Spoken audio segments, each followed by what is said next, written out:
So ప్రభు పేరిట ఇక్కడికి వచ్చిన దైవ సేవకులకి అందరికి కూడా వందనాలు చెల్లిస్తా ఉన్నా. ఓకే, సో మీ అందరికీ ఇంతవరకు మీరు కొన్ని మీ సమస్యల్ని, మీ అభిప్రాయాల్ని ఆల్రెడీ చెప్పారు. సో అవన్నీ మా దృష్టికి ముందుగానే వచ్చాయి. అయితే అసలు హెబ్రోన్లో ఏం జరుగుతుంది, సొసైటీ ట్రస్ట్ కలిసిపోయారంట ఏంటి అని చాలా రకాల సందేహాలు ఉన్నాయి. సో ఈ విషయాలన్నీ వివరించడానికి పీటరాచారణ నువ్వు కూడా వెళ్ళి వాళ్ళకి ఎంత ఎంత మేరకు అవసరమో అంత మేరకు వాళ్ళకి వివరించి చెప్పమని నన్ను పంపించారు. అందుకే నేను మీ మధ్యలో హెబ్రోన్ లీగల్ కమిటీ మెంబర్గా నేను మీ మధ్యకి వచ్చి ఉన్నాను. మనందరికీ తెలుసు, సొసైటీ మరియు ట్రస్ట్ మధ్యలో దాదాపుగా 20 సంవత్సరాలుగా ఎన్నో సమస్యలు ఉండేవి. ఎంతోమంది ప్రయత్నించారు, అందరూ కలవాలని, ఇద్దరి మధ్యలో ఐక్యత రావాలని చాలా రకాలుగా ప్రయత్నించినా కూడా మరి ప్రతిదానికి దేవుని యొక్క సమయం ఉంటుంది.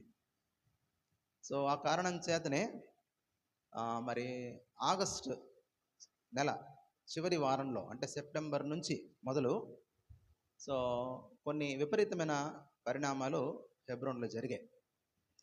సో ఆ జరిగిన పరిణామాలను బట్టి కొంతమంది ఏమని ప్రచారం చేశారంటే, ఇక ఆ సొసైటీ ఈజ్ నో మోర్, ఇక సొసైటీ అనేది లేదు, తర్వాత పీటరాచార్య గారు రారు, ఇంకా అంతా మనదే అన్నట్టుగా కొంత ప్రచారాన్ని చేశారు.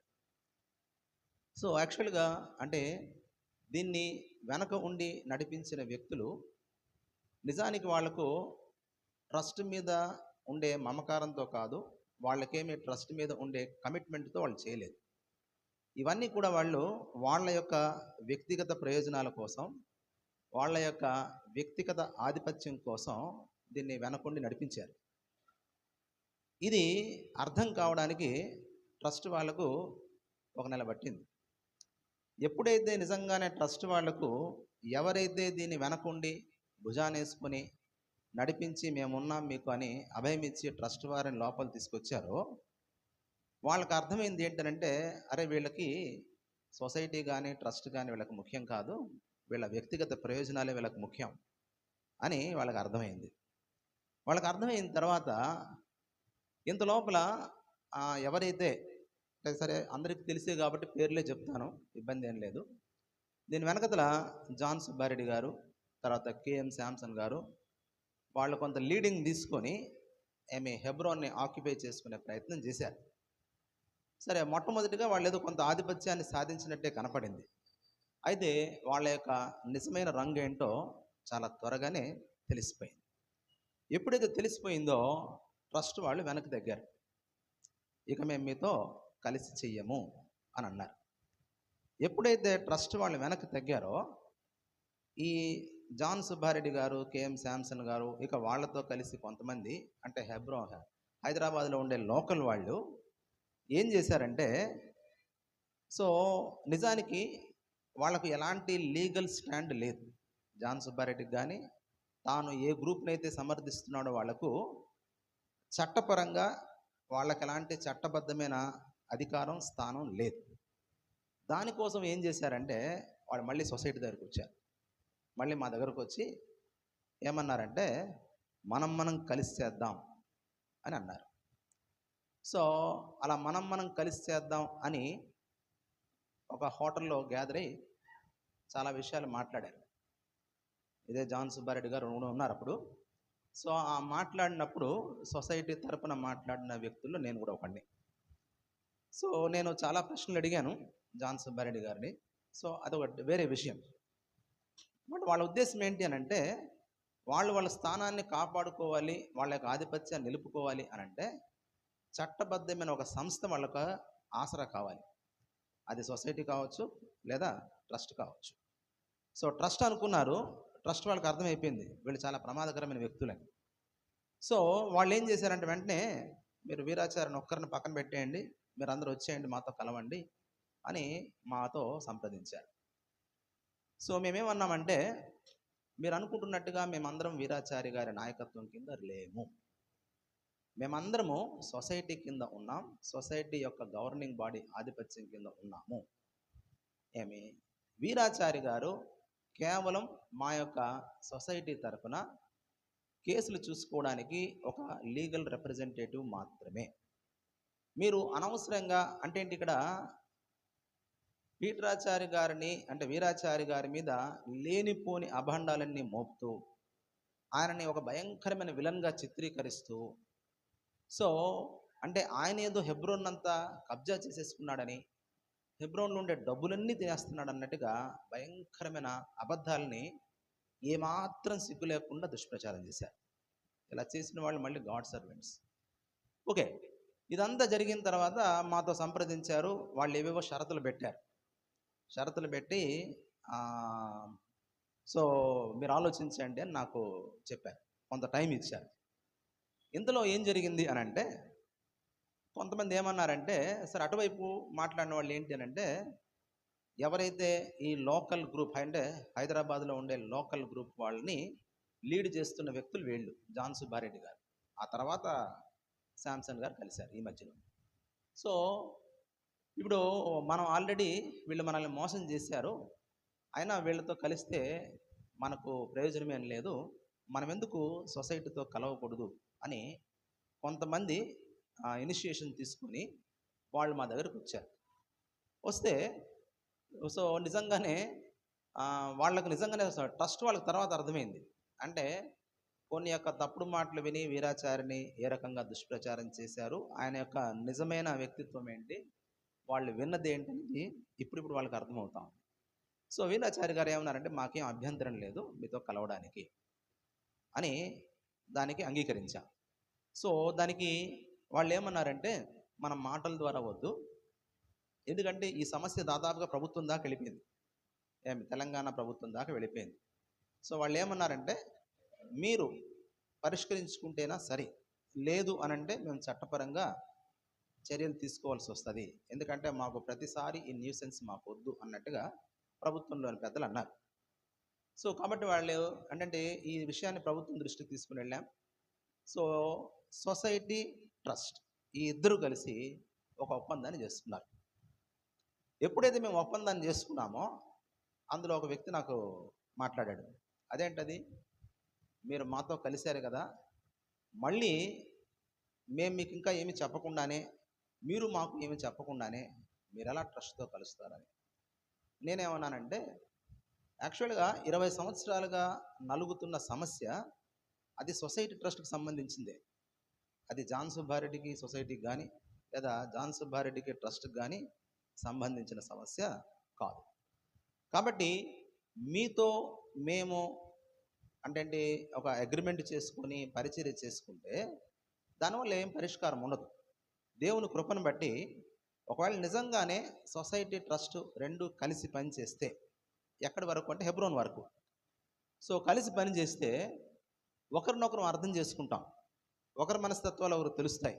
సో ఎన్నో అపోహలు ఇవన్నీ కూడా తొలగిపోయినప్పుడు ఇంకా మా మధ్యలో ఒక యూనిటీ అనేది ఎస్టాబ్లిష్ అవుతుంది. కాబట్టి సొసైటీ ట్రస్ట్ కలిస్తే సంఘానికి క్షేమం, మీతో కలిస్తే సంఘానికి నష్టం, అందుకనే మేము మీతో కలవదలుచుకోలేదు, మేము సొసైటీతో ట్రస్ట్తో కలిసి మేము అగ్రిమెంట్ రావడానికి సిద్ధపడ్డామని నేను చెప్పాను. సో అయితే ఇక్కడ పాయింట్ ఏంటంటే, అసలు అగ్రిమెంట్ ఏం చేసుకున్నారు అన్నది చాలామంది చాలా రకాలుగా అంటే రకరకాల మాటలు అన్నారు. సో ఇక్కడ ఏంటంటే, అసలు అగ్రిమెంట్లో మేము చాలా స్పష్టంగా మాట్లాడుకున్నది ఏంటి అని అంటే, హెబ్రోన్ వరకు అంటే హైదరాబాదులో ఉండే హెబ్రోన్ సంఘం వరకు కూడా మనం పరిచర్య సమానంగా కలిసి పని చేసుకుందాము. అంటే ప్రతి మీటింగ్ దగ్గర సొసైటీ ట్రస్ట్ ఇరుపక్షాలకు సమానమైన ప్రాధాన్యతనిస్తూ సమానంగా మినిస్ట్రీ పంచుకుంటూ కలిసి కొనసాగాలి అని నిర్ణయించుకున్నాం. మరి కేసుల సంగతి ఏంటి అని అంటే, కేసులు అన్నవి లీగల్గా కొనసాగుతూ ఉంటాయి. అయితే ఒకవేళ నిజంగానే మన మధ్యలో ఇంకొంత అంటే ఇంటిమసీ కావచ్చు, అవగాహన పెరిగితే అది కోర్టు వెలుపల్లో మనం పరిష్కరించవచ్చు, లేదంటే అది కోర్టు పరిధిలోనే పరీక్షించుకున్నా కూడా కోర్టు తీర్పు ప్రకారం ఒకవేళ సొసైటీకి వస్తే సొసైటీ, ట్రస్ట్కి వస్తే ట్రస్ట్ అన్నట్టుగా మాట్లాడుకున్నాం. సరే, ఇలా అనుకొని మేము అనుకున్నది ఏంటి అని అంటే, సొసైటీ ట్రస్ట్ రెండు కలుస్తున్నాయి అని అంటే ఇందులో కన్ఫ్యూజన్ ఏమి ఉండకూడదు. ఆ విషయాన్ని కూడా అందరికి తెలియజేయాలి. ఏంటది అని అంటే, ఇప్పుడు ఫర్ ఎగ్జాంపుల్ సొసైటీ ఎక్కడైతే ఏ ఏ సంఘాల్లో సొసైటీ గాడ్ సర్వెంట్స్ ఉన్నారో వాళ్ళని ట్రస్ట్ వాళ్ళు డిస్టర్బ్ చేయకూడదు. అలానే ఒకవేళ గత 10 సంవత్సరాలుగా అది ట్రస్ట్ స్వాధీనంలో ఉండి ట్రస్ట్ ద్వారా నియమించబడిన గాడ్ సర్వెంట్స్ అక్కడ ఉన్నట్లయితే వాళ్ళను ఏమి సొసైటీ వాళ్ళు ఎలాంటి డిస్టర్బ్ చేయకూడదు. ఫైనల్గా జడ్జిమెంట్ వచ్చిన తర్వాత ఒకవేళ అవుట్ సైడ్ ద కోర్ట్ మనం ఏమైనా సెటిల్ చేసుకోగలిగితే అలాంటి సెటిల్మెంట్ తర్వాతనే మనం వాటిని గురించి మాట్లాడదాం. అంతవరకు మనం ఒకరినొకరు డిస్టర్బ్ చేసుకోవద్దు. కాబట్టి ఇప్పుడు కూడా ఇంతవరకు కూడా ఎన్నో రకాలుగా ఒత్తిళ్ళు మాకు వచ్చినా అంటే ఇప్పుడు సాధారణంగా ఏమైపోతుంది అని అంటే, ఎప్పుడైతే కలిసిపోయామని అన్నామో చాలా సొసైటీ సంఘాల్లో అక్కడ కొంతమంది ట్రస్ట్ను సమర్థించే వాళ్ళు వచ్చారు. మమ్మల్ని కూడా సంఘ పెద్దలుగా పెట్టండి అని. అటు ఆ తర్వాత ట్రస్ట్ ఎక్కడైతే సేవకులు ఉన్నారో అక్కడ కొంతమంది మా దగ్గరకు వచ్చారు, మమ్మల్ని కూడా పెద్దలుగా పెట్టండి అని. మేము అందరికీ చెప్పింది ఒకటే, వాళ్ళు చెప్పింది మేము చెప్పింది ఒకటే. ఏంటి అని అంటే, ఇప్పటికి ఎలా జరుగుతుంది అలా జరుగుతుంది. ఎవరిని మేము డిస్టర్బ్ చేయదలుచుకోలేదు, మేము కలిసి చేస్తాం. సో దేవుని కృపను బట్టి సాధ్యమైనంత త్వరగా ఈ సమస్య పరిష్కారం అవుతుంది. అయిన తర్వాత మనం మాట్లాడుకుందాం. అంతవరకు ఎలాంటి డిస్టర్బెన్స్ లేదు. సో కాబట్టి కలిసి చేసుకోవడం అన్నది కేవలం హెబ్రోన్ వరకు మాత్రమే దాన్ని పరిమితం చేశాం. రెండవ అగ్రిమెంట్ ఏంటి అని అంటే, సొసైటీ సంఘాలని ట్రస్ట్ డిస్టర్బ్ చేయకూడదు, ట్రస్ట్ సంఘాలని సొసైటీ డిస్టర్బ్ చేయకూడదు. అది రెండవ. ఇక మూడవ నియమం ఏంటి అని అంటే, ఒకవేళ ఒక సేవకుడు సొసైటీ సంఘంలో ఉన్నాడు, బట్ ఆయనకు ట్రస్ట్ వాళ్ళతో కలిసి పనిచేయాలన్న మనసు ఉంది. ఆయన నిరభ్యంతరంగా ట్రస్ట్ వాళ్ళతో కలిసి పని చేసుకోవచ్చు. అంటే దాని అర్థం ఈ సంఘాన్ని తీసుకుపోయి ట్రస్ట్కి అప్పగించడం కాదు. ఈ సంఘాన్ని సొసైటీకి వదిలిపెట్టేసి తను ట్రస్ట్ వాళ్ళ స్వాధీనంలో ఉండే లేదా ట్రస్ట్ పేరు మీద రిజిస్టర్ అయిన సంఘాల్లో ఎక్కడైనా తన పరిచర్య చేసుకోవాలనుకుంటే పరిచర్య చేసుకోవచ్చు.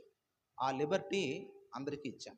అలాగనే ఒకవేళ ట్రస్ట్లో ఉండేవాళ్ళు లేదండి మేము సొసైటీతో కలిసి పనిచేస్తాము అని అంటే, అంతవరకు వాళ్ళు ఏ సంఘంలో ఉన్నారో ఆ సంఘం జోలికి వెళ్ళాం. వాళ్ళు మళ్ళీ మా దగ్గరకు వస్తే సొసైటీ స్వాధీనంలో ఉండే సంఘాలకు మాత్రమే మేము పంపిస్తున్నాం. సో మా ఇద్దరి మధ్యలో, సొసైటీకి ట్రస్ట్కు మధ్యలో సంపూర్ణమైన అవగాహన ఉంది. దాదాపుగా ఇప్పటికీ 3 నెలలు అయిపోయింది కదా. సో ఎలాంటి డిస్టర్బెన్స్ లేదు. అయితే ఇప్పుడు ఈ అగ్రిమెంట్ జరిగిన తర్వాత ఇది ఎవరికి రుచించలేదు అని అంటే, ఆటోమేటిక్గా దీని వెనకతలు ఎవరైతే ఉన్నారో వాళ్లకు ఏమాత్రం కూడా రుచించలేదు. అంతవరకు ఒకరంటే ఒకరికి గిట్టని జాన్ సుబ్బారెడ్డి గారు, కేఎం శాంసన్ గారు మళ్ళీ ఇద్దరు ఏకమయ్యారు. ఓకే, అంటే యేసు ప్రభు వారిని సిలువ వేసినప్పుడు పిలాతు, హీరోదు ఎలాగైతే ఏకమయ్యారో అలా మళ్ళీ వాళ్ళిద్దరు ఏకమయ్యారు. ఓకే, సో వాళ్ళు అంటే ఏంటి, ఇక్కడ ఏం చేశారంటే ఒక విచిత్రమైన వాదాన్ని తీసుకుని వచ్చారు. ఏంటది అని అంటే, ఏ సంఘానికి ఆ సంఘం లోకల్ అడ్మినిస్ట్రేషన్ ఉండాలి, లోకల్ వాళ్ళే ఉండాలి. సో బయటి వాళ్ళు ఆ సంఘం మీద ఆధిపత్యం ఉండకూడదు. నిజమే, అది మేము కూడా అంగీకరిస్తాం. ఎందుకు అని అంటే అది బైబిల్ చెప్పే నియమమే, దాన్ని మేమేం కాదనట్లేదు. అయితే హెబ్రోన్ అన్నది ఏంటి అని అంటే, సో వాళ్ళు ఏదో హెడ్ క్వార్టర్స్ కాదు ఇదేదని మాట్లాడారని చెప్పి అంటున్నారు. బైలాస్లో చూస్తే మనకు సొసైటీ బైలాస్లో ఖచ్చితంగా స్పష్టంగా Hebron is the head quarters of society అన్న విషయం స్పష్టంగా ఉంది. మాట్లాడేవాళ్ళు విషయాలు తెలియక మాట్లాడుతూ ఉంటారు. ఓకే, సో కాబట్టి ఇక్కడ హెబ్రోన్ ఒక nature and concept of the Hebron church is different from all other churches. అది హెడ్ ఆఫీస్ కాబట్టి, అది హెడ్ క్వార్టర్స్ కాబట్టి, అక్కడ ఈ హెబ్రోన్ ద్వారా అన్ని చర్చిల యొక్క అడ్మినిస్ట్రేషన్ నిర్వహించబడుతుంది. కాబట్టి అక్కడ లోకల్ అని కాకుండా సొసైటీకి సంబంధించిన గవర్నింగ్ బాడీ, వాళ్ళు నియమించబడిన వారి చేత అడ్మినిస్ట్రేషన్ జరుగుతుంది. అయితే మిగిలిన సంఘాలన్నింటిలో మాత్రం వాళ్ళు ఏ నియమం అయితే చెప్పారో ఆ నియమం ఆల్రెడీ మనం పాటిస్తూనే ఉన్నాం, అదేం కొత్తదేం కాదు. అయితే దాన్ని ఏదో ఒక కొత్త వాదాన్ని తీసుకొచ్చినట్టుగా, బైబిల్కు సొసైటీ వాళ్ళు, ట్రస్ట్ వాళ్ళు ఏదో విరుద్ధంగా ప్రవర్తిస్తున్నట్టుగా లోకల్ వాళ్ళని భయంకరంగా రెచ్చగొట్టారు. రెచ్చగొట్టి అంటే ఒక నెల పాటు వాళ్ళు అలా చేశారు. అంటే వాళ్ళ ఉద్దేశం ఏంటి అంటే హైదరాబాద్కు సంబంధించిన వాళ్ళు మాత్రమే హెబ్రోన్లో పెద్దలుగా ఉండాలి. హైదరాబాద్కు సంబంధించిన వాళ్ళు మాత్రమే హెబ్రోన్ కింద ఉండే సంఘాలన్నింటి మీద ఆధిపత్యం చేయాలి అని వాళ్ళు భారీ స్కెచ్చే వేశారు. సో దాన్ని ఒప్పుకోలేదు. ఒప్పుకోకపోయేసరికి చాలా రకాలుగా గొడవలు చేశారు. టు మేక్ ఇట్ షార్ట్, ఏం చేశారనంటే ఇన్ని గొడవలు సృష్టించిన నేపథ్యంలో కోర్టుకెళ్ళాం. కోర్టుకెళ్ళిన తర్వాత వెళ్ళాల్సి వచ్చింది. ఎవరైతే ఈ లోకల్గా ఉండే ఒక 23 మంది ఉన్నారు, వాళ్ళని బాగా రెచ్చగొట్టేశారు. రెచ్చగొట్టేసి ప్రతిరోజు గొడవలే చేస్తూ ఉన్నారు.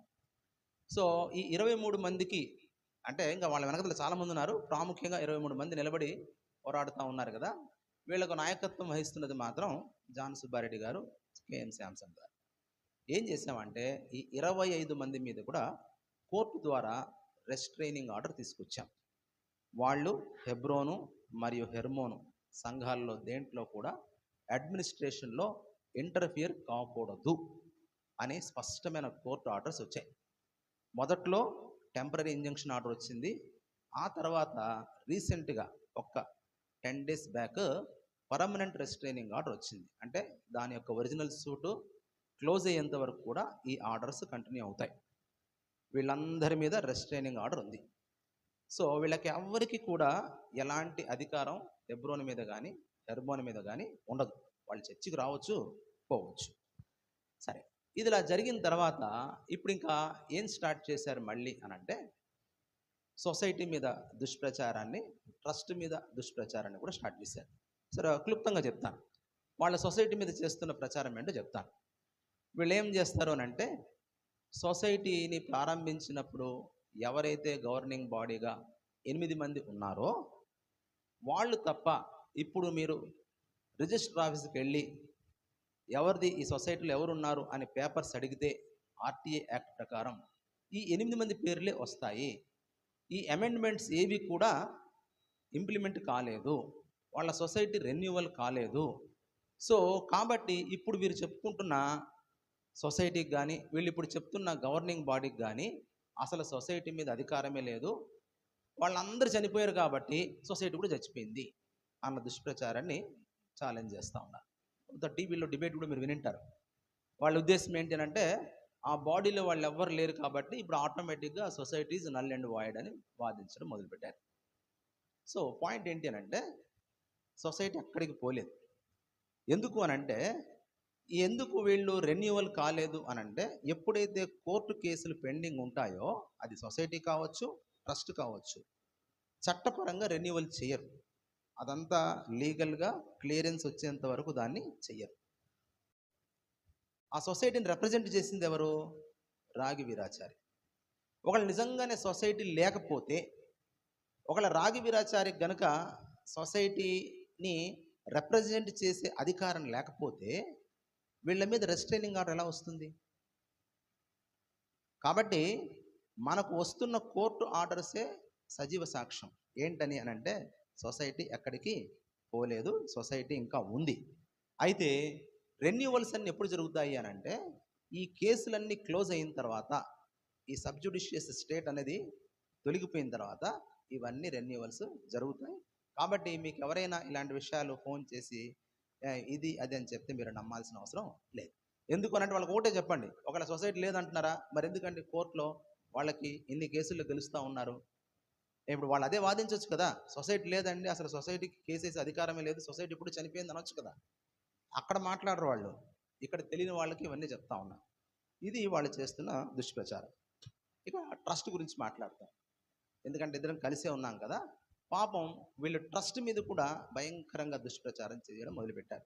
ఏంటిది అని అంటే నిజంగానే ప్రభు కృపను బట్టి దేవుడు ఇరుపక్షాల వారికి సమ్మతి గల మనసుని ఇచ్చారు. కాబట్టి ఎఫ్సిఎస్ పీటర్ గారు పెద్ద ఆయన బ్రతుకున్నప్పుడే ఇద్దరము సమాధాన పడడానికి దేవుడు ఆయన్ని వాడుకున్నాడు. ఆయన ద్వారా ఒక సమాధానమైన ఒప్పందానికి వచ్చాం. ఇప్పుడు కలిసిపోయాం కాబట్టి వాళ్ళ ట్రస్ట్ మీద కూడా దుష్ప్రచారం చేయడం మొదలుపెట్టారు. ఏంటి అని అంటే ఇప్పుడు ట్రస్ట్ లేదు. ఎందుకు లేదు? ఫౌండింగ్ మెంబర్స్ ఎవరైతే ఉన్నారో 5 మంది వాళ్ళందరూ చనిపోయారు కాబట్టి ట్రస్ట్ కూడా ఇప్పుడు ఉనికి లేదు. ఎందుకు అనంటే అందరూ చనిపోయారు. ఇంతకు ముందు ట్రస్ట్ మీద శాంసన్ గారికి, తర్వాత జాన్ సుబ్బారెడ్డి గారికి అధికారం ఉన్నట్టుగా కొన్ని కోర్టు ఆర్డర్స్ ఉన్నాయి. కాబట్టి ఇంక ఇప్పటి నుంచి ఆ ట్రస్ట్కు నిజమైన ప్రతినిధులు జాన్ సుబ్బారెడ్డి గారు అని ప్రచారం చేసుకోవడం మొదలుపెట్టారు. కానీ ఆశ్చర్యం ఏంటి అని అంటే, హైకోర్టు చాలా స్పష్టంగా ఒక ఆర్డర్ ఇచ్చింది. ఏంటది అని అంటే, జాన్ సుబ్బారెడ్డి గారికి కానీ, కేఎం శాంసన్ గారికి కానీ ఈ ట్రస్ట్లో ట్రస్టీస్గా ఉండడానికి దే ఆర్ అన్ఫిట్ అన్న స్పష్టమైన కోర్టు తీర్పు ఉంది. ఇప్పుడు ఏమర్థమవుతుంది మీకు? జాన్ సుబ్బారెడ్డి గారికి, శాంసన్ గారికి ట్రస్ట్లో ఎలాంటి పాత్ర లేదు, ట్రస్ట్లో ఎలాంటి స్థానము లేదు, ట్రస్ట్పై ఎలాంటి అధికారము లేదు. అలాగనే వాళ్లకు సొసైటీలో కూడా ఎలాంటి స్థానము లేదు, సొసైటీపై ఎలాంటి అధికారము ఏది కూడా లేదు. వీళ్ళు ఏ వర్గానికి కూడా చెందరు. అందుకనే వాళ్ళు ఏం చేస్తున్నారంటే, ఇప్పుడు లోకల్ లోకల్ లోకల్ అన్న మాటల్ని మాట్లాడుతూ ఉన్నారు. నేను జాన్ సుబ్బారెడ్డి గారిని అంటే ఈ విషయం అడిగాను కూడా.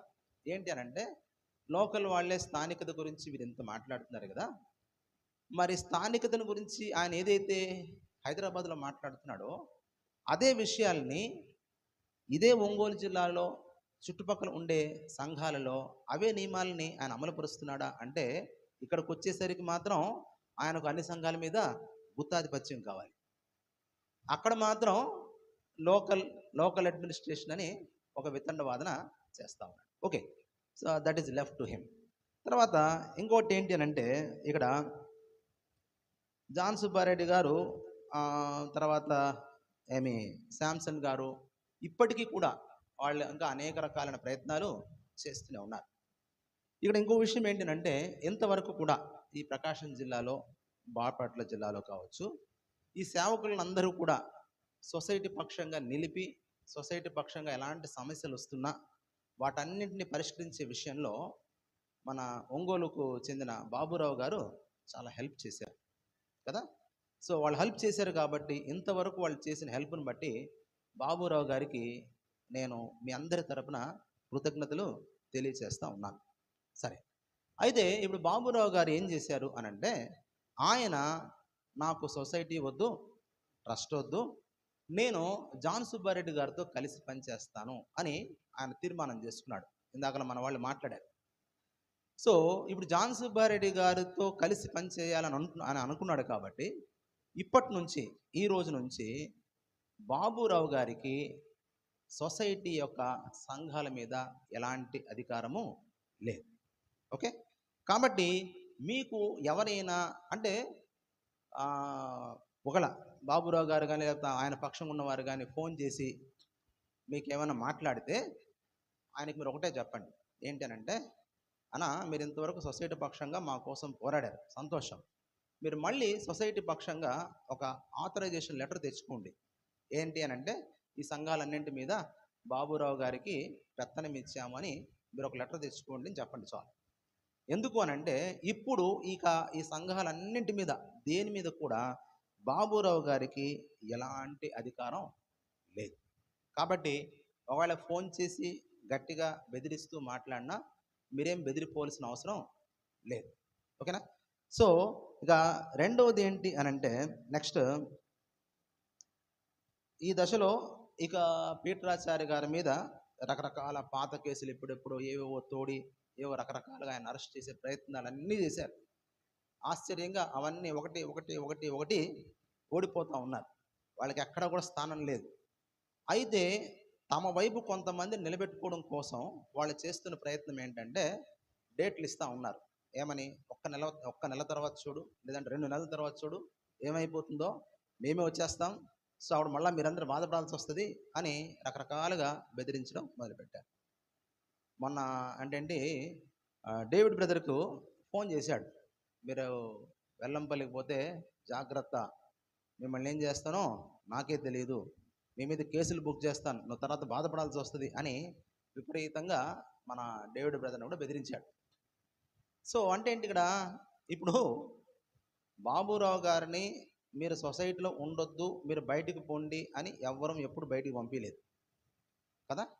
ఆయన జాన్ సుబ్బారెడ్డితో కలిసి చేయాలనుకున్నది ఆయన పర్సనల్ కన్విక్షన్, ఆయన వ్యక్తిగత ఏమి అంగీకారం, ఆయన వ్యక్తిగతంగా తను అలాగ ఇష్టపడ్డాడు. దానికి మనం ఏమి అభ్యంతరం పెట్టట్లేదు, మనం వద్దనలేదు, మనం భంగపోవడం లేదు.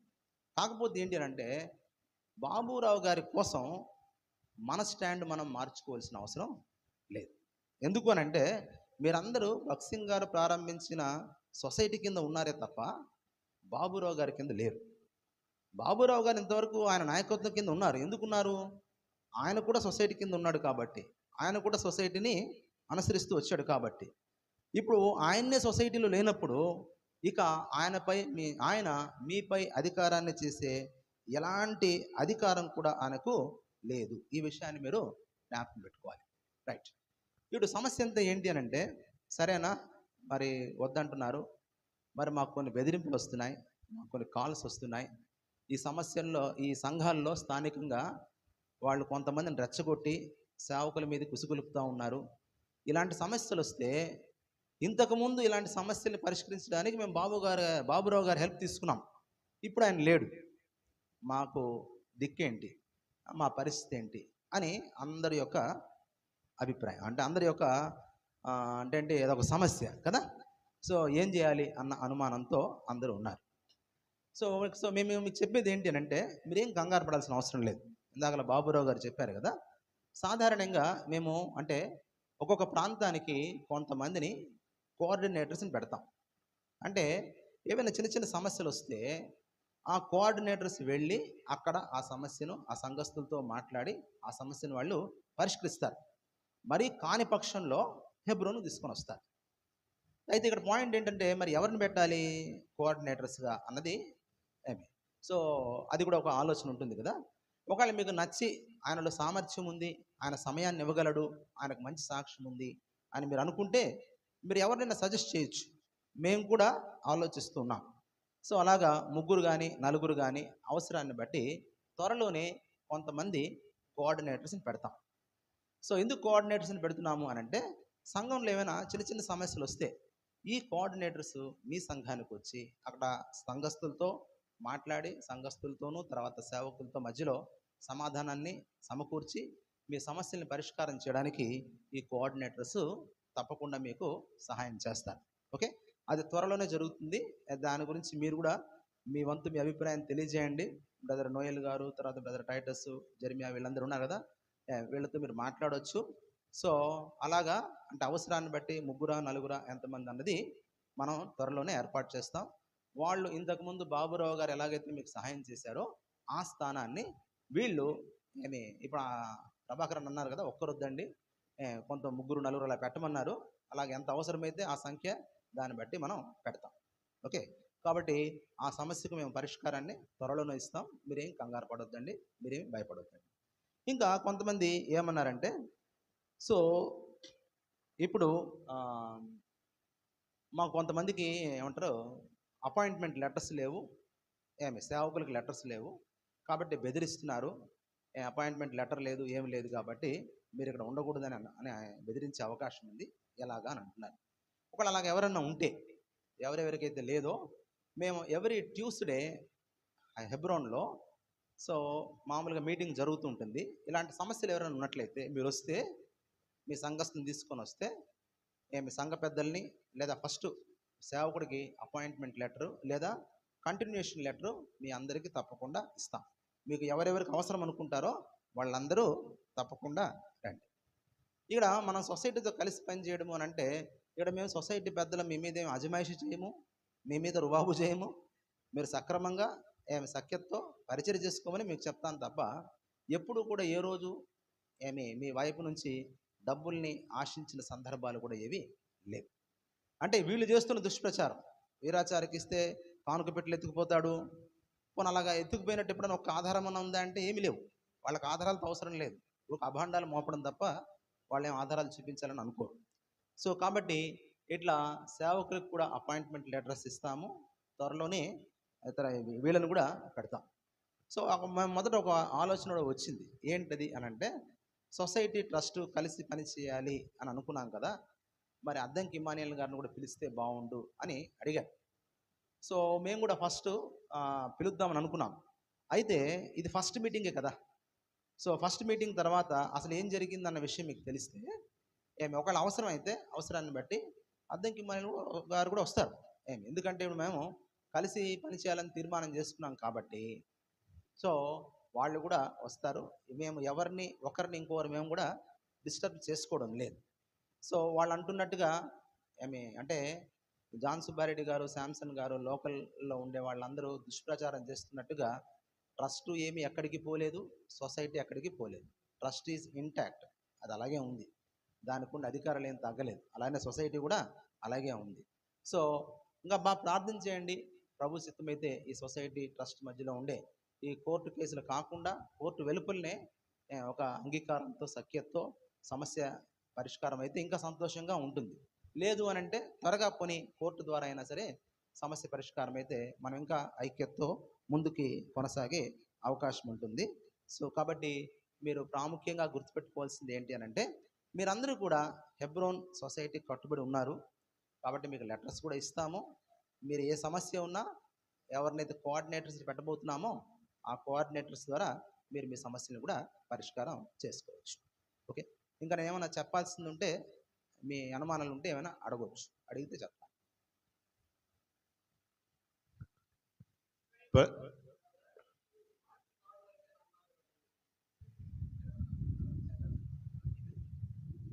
ప్రతి మంగళవారము 8 బ్రదర్స్ కూడుకుంటారు, గవర్నింగ్ బాడీ మెంబర్స్. కానీ ఒక్కరు తీర్మానం లేదు అక్కడ హెబ్రోన్లో, కాబట్టి 8 మంది కలిసి తీర్మానం చేస్తారు. ఆ రెస్ట్రైనింగ్ ఆర్డర్ ఫస్ట్ 3వ తారీఖు వరకు ఇచ్చారు. తర్వాత మళ్ళీ అది దట్ ఈస్ మేడ్ అబ్జల్యూట్ అంటారు. అంటే రెస్ట్రైనింగ్ ఆర్డర్ని అబ్జల్యూట్ చేయడం అంటే దాని అర్థం ఏంటంటే కోర్టు పరిభాషలో ఒరిజినల్ సూటు క్లియర్ అయ్యేంత వరకు ఆ రెస్ట్రైనింగ్ ఆర్డర్ అలాగే ఉంటుంది. కాబట్టి that is equivalent to permanent restraining order. Okay, అది ఎవరి మీద ఉంది అంటే జాన్ సుబ్బారెడ్డి గారి మీద ఉంది, శాంసన్ గారి మీద కూడా